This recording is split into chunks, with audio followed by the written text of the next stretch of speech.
The number one piece of advice we have for people with ADHD is to surround themselves with the right people who are opposite of them. I met you about 5 or 6 years ago. You and I could not be more opposite as people. I'd love to get into your academic career and why you're at Untapped. If you didn't necessarily struggle with ADHD or dyslexia, kind of what brought you here? So I'm from the area. I'm from Boulder, Colorado. I went to Fairview. I was a decent high school student. I wasn't incredibly invested in getting super high grades all the time. I wasn't taking all AP classes. I knew the classes that were intimidating to me, and I knew that a lot of classes I could just get away with just sitting in class. So I took the ones that I knew I would do well in, and I did not take the ones that I knew that I would not do well in. On a scale of 1 to 10, you took high school at 5. Pretty much, yeah. And then where'd you go to college? I went to CU Boulder. I studied psychology. I added political science and I minored in Spanish. So double major and a minor. That's a lot. For being at a level 5 high school student, I was a level 10 college student. I went from not really caring about what my grades were to working really hard to get good grades in college. We often see the opposite. Students who go so hard in high school and then they realize, I may not want to do this for the rest of my life and they ease back. That's more common than what you're talking about. What was that mental shift? I think just the pure anxiety of being in a new environment and not knowing what was going on. I really tried to get under control the things that I felt like I had control over. I was super anxious socially. I wasn't going to parties all the time and ditching my classes. So that social anxiety actually drove you more into the academics. Yeah, absolutely. You're in a different position from a lot of us former mentors at Untapped because you really learned the game of school quickly. But what was your relative struggle in school? I was a decent high school student and I was a really good college student. I really got away with sitting and paying attention in class because I have a lot of focus and I was a pretty good test taker. I performed better on tests than when I actually knew. School was doing well on tests. Great, I'm getting great grades. I must be learning it. It must be fine. That luck ran out for me about junior year of college. I no longer could just sit and pay attention in class and show up and take the test and everything was fine. I realized that even though I was good at school, I didn't actually know how to genuinely teach myself something. And especially genuinely teach myself something without getting insanely frustrated and shutting down. We see this with a lot of our students. Your intelligence works against you. If you're fortunate that you are intelligent enough to up to junior year of college, you don't have to study or you don't have to put in work. Yeah. Some of us hit the wall in 2nd grade. We have to start putting in the work then. We call it the curse of intelligence. You don't learn how to learn. You don't learn how systems and calendaring and routines and this and that until you have to. Yeah. You can make a long way, but at the end, the more intelligent you are, the more it hurts when that point happens. It felt awful, right? Realizing that I couldn't, you have to grapple with maybe I'm not as smart as I thought I was. It really tanks your self-esteem in the moment. It's an existential crisis. It genuinely is because you've just been good at things for a while and then all of a sudden you have to change everything and so fast. If you're halfway through the semester, your junior year of college, and you realize you don't know how to learn anything, oh my God, that's a lot of stuff that needs to happen immediately. I was fortunate, honestly, that my sister had really good study habits, and we are very similar in so many ways. I could look at her and say, okay, I know what she's doing, and I can probably copy that and still do well, and that worked. But if I didn't have that example of what I should be doing, I don't know what I would have done that semester. I don't think it would have turned out very well for me. I think that's good to know too for parents who get that call. Sophomore, junior to college, where everything's wrong and broken and I'm stupid and this and that. No, you have the curse of intelligence. You've been able to make it up to this point without studying. Again, for some of us, it's not great. We have this existential crisis, but then I lost focus during my crisis and I just forgot I had it, which is great for me, right? So it's good to hear you had that. And that's reassuring, I'm sure, for a lot of your students to hear that as well. Yeah, I'm working pretty hard so that they avoid that, right? Even if they don't need to study, I still try and ask them to practice these study skills. I think most of them don't find it useful right now, but then later on, when they kind of have the same thing that happened to me, they go, oh, I know some things that I worked on with this person, even if they're not still working on them with me, and they can sit down and try them, and maybe that will get them through it as well. Absolutely. The goal is for our students to have the skills when they need to use them, because a lot of times feedback from parents is they're still not using the system, and it is frustrating, but at the same time, they know how to when that point comes. Sometimes natural consequences hit, and if you don't know how to study, or you don't know how to build a calendar, or how to talk to a professor, that's when things go awry. Yeah. But when you have that skill, that's great. Fun fact about you that I didn't know, you used to be super into weightlifting. Yeah, powerlifting, technically. I'm always trying to get kids into working out.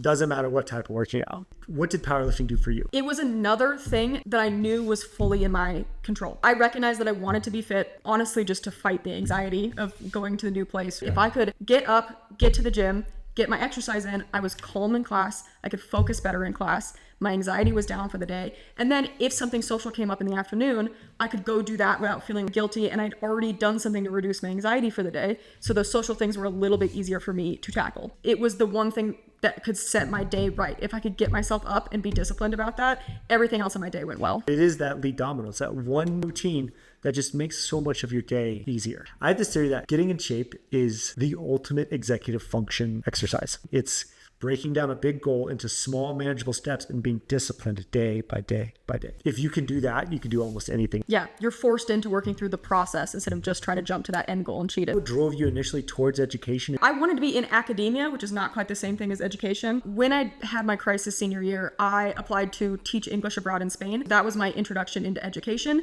and I started to really like working with students. A lot of our students do not have a good relationship with school. They don't enjoy it. It doesn't mean that they don't like learning. They just don't like that school environment. So it was really nice to be able to change some of their perspective and have them start to enjoy school even a little bit more. We all love to learn. Even if a kid doesn't think they like to learn, if you get into it and start asking them about Minecraft or this or that or sports, they love to learn. You and I are good with a different type of student. I'm pretty good with the hyperactive ADHD boy, and you're very good with the perfectionist student. Were you that way as well? Do you think that's how you've done so well with that population? There are some things that I was perfectionistic about. My grades were pretty good for not really knowing how to study at the time. I did well in school without trying, but I was not perfectionistic about it, which I think is better for me. If you're perfectionistic about it, it can really work against you because you want to do so well on a specific assignment, maybe you won't turn it in, and that tanks your grade. I was much more focused on the outcome than the actual assignment itself. The student who comes in who's taken all AP classes, and they're trying to get into that Ivy League school, and they're stressed out beyond belief because every assignment, whether it's the math worksheet or the big project, is not perfect. How do you help there? It's a process for sure. It's one thing to motivate a kid who maybe doesn't want to work on something, but as soon as they can sit down and work on it and get their attention in line,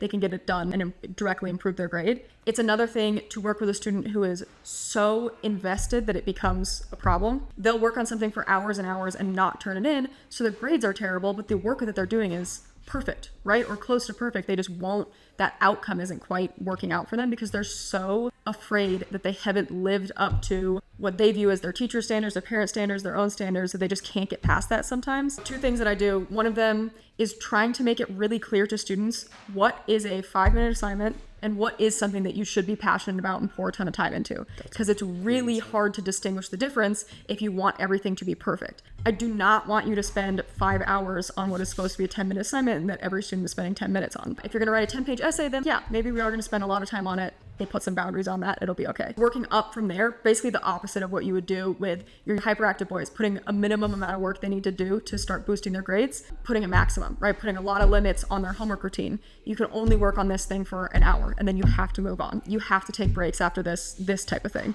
That is such a great insight because as a teacher, you have both taught. When I give a participation assignment where I view it as 10 minutes, I'm literally just checking for completion. And then the big project, then I'm pouring a lot of time into that as a teacher, assessing if they did what they're supposed to do. So even if you're a perfectionist on that math worksheet, as an educator, I'm probably not even going to see that. So there's no use to just pour too much energy into it. You still have to learn the material and do your best, but pouring 5 hours into a 10-minute assignment, it just doesn't go anywhere. There's different perspectives you can give students on that. Some of it is just insight into what they think their teachers are looking for. So getting them to realize, hey, you watch your teacher glance at you flip a math assignment over, they're not looking at every one of the problems. You have to be able to move on from this. And then the other thing is self-reflection, trying to find ways to get them to realistically evaluate the type of work that they have done and have them measure, do you think that this matches what your peers have done? Do you think that this introduction paragraph matches what's on the rubric? Then we have to move on from that, right? Yeah. How do you do that? Is that just a lot of questioning? It can be. Self-reflection is super uncomfortable for a lot of students, at least when they start doing it. If you haven't done it consistently, it's really hard to sit with. So even starting with other self-reflection questions about their week so they're more used to it has been really helpful for me. If you never reflect with a student and then ask them to do this when they're protective over an assignment, this really critical reflection, they're not going to be able to do it. So you have to find other avenues in. It's not that I want to compare them directly against other students, but if an anecdote comes up about school about they were doing peer reviews, that's a good opportunity to then talk about how was maybe your essay different than your peers' essays. Do you think that you could basically be done editing it at this point? So you have to be careful. It's not, oh, your work is so much better than someone else's. That's not how you want to talk about it, but just getting them to get a little perspective on where they're at and really just taking the opportunities that you get to do that. You can't force it too much. And to re-summarize something you said, because it's so important, because obviously we never want to compare. That doesn't work. However, when you're comparing process and not product, which is what I heard you say, that's when the comparison can be helpful. Is, okay, let's look at the process. Most members of your class are spending 10 minutes on this, and you're spending 5 hours. There seems to be a big gap here. That mirror, that reflection, it is uncomfortable. However, it's so necessary. Yeah. And there is some maturity that kicks in here as well, where we have to get the reflection before the burnout happens. Yeah. Because you and I both know that burnout is ugly. Yeah. I always give your students a hard time when I walk in the building. Say, I'm better than Maddie, straight up. And your students are so loyal to you. How do you build relationships with your students? Because you build very strong relationships. I was surprised myself that I could build good relationships with students. I tend to be, frankly, a very serious, uptight person, I would say. And so working with students, it really forced me to find that line between when is it appropriate for me to be serious and when do I need to relax a little bit and just let them do their thing. I think students appreciate that because you have to come after them sometimes in sessions. But being silly, listening to their interest, when they get excited about something, I don't care about whatever else we were doing in that moment. Even if I know that they're doing it to not talk about something they need to be talking about, if they're genuinely excited about something, talk about it, right? Yeah. If they want you to watch a video and it's 20 minutes long and you can't do it in your session, put it on your calendar and watch it sometime in the week when you have time and then come back and talk about it with them. It just shows that you care about what they're saying, especially when you start working with a student, do a lot more listening than you do talking at them. They need to feel like you understand who they are and that you have their best interest in mind and that you are essentially working for them instead of just another person telling them what they should be doing, but not doing things to support who they are specifically. You and I know that whether it's the type of student that I like to work with, getting someone from not doing a whole lot, working hard, or it's almost for you, it's like this perfectionism piece coming back to something that's healthy. We're asking our students to do very hard things. For you, it's a lot of self-reflection. Self-reflection is brutally hard when you're a perfectionist. If you want to ask them to do hard things, you need to have that relationship flat out. And part of that is taking some time out of your own schedule to watch whatever 5-minute video they have or whatever. Yeah, thank you for saying that. I've noticed a lot of growth in you over the past couple of years because I give you terrible tasks. Improve this system by 20%. And it's so open. That probably would have driven you nuts in school. The difference with open-ended prompts in school and what you give me is there was a rubric that I still got to follow in school, right? So I knew what my end point was. I knew what I was looking to do because I still had those criteria. What I have to do now is figure out what I think the end point is. You give me that big picture, improve it by 20%, but I have to think about, based on what we're currently using, what might that actually look like, and then try and figure out what that in between is. And I give that example not to talk about, us or Untapped, but about the bigger picture, because this is one of the things that rocks recent college graduates, especially ones who are good students. They'll leave school and we'll get interns or something, and they'll come in and we're like, okay, we need to increase our website traffic by 10%. And they'll look at me like there's the right answer. It's like, there's the right answer, I've already given it to you. So I think it's hard for a lot of people like you who were good students who come out of school into a world where you just get these big open-ended projects. What would you say to those people? You just have to start somewhere, honestly. This has been a really nice place to be because you can fail sometimes, and that's what real life is too. I had to be okay with the fact that I might go look for an answer and it's not the right answer. And then we have to evaluate whether it's worth trying or not. This is the thing that I struggle with that I know that you still yell at me for. I need to know when to ask for support for certain things, because if you're good at school and you're good at finding that outcome, you can get stuck in not knowing where to go with something and then not knowing who to ask, not knowing whether it's the right type of thing to present, not knowing what questions to ask people, and just get yourself bogged down and feel like you're doing a bad job versus just moving on from there, figuring out what your next point is if you get stuck. Because in real life, you might get stuck because there's not an answer. And it doesn't mean that you're not doing a good job. You just have to figure out, what do you do when you're actually stuck? There's infinite paths to this improved 20% type thing. That's where we struggle with perfectionism, is because in school, there's a path, there's an answer, it's clearly defined. Real life is messy and it causes a lot of anxiety. That's the work that you're doing with these students, is constantly reinforcing that there's just no clear path here. The goal is focusing on the process, doing the next right step, and being able to unplug at night. Yeah, I started working here in August of 2020. So when the pandemic was still kind of weird, this was all I was doing. You know what I mean? So it made it harder to turn off at night. That's something I've been working on now, is being able to stop problem solving while I'm sleeping. So you have to get to a point where you feel good enough to just be done for the day.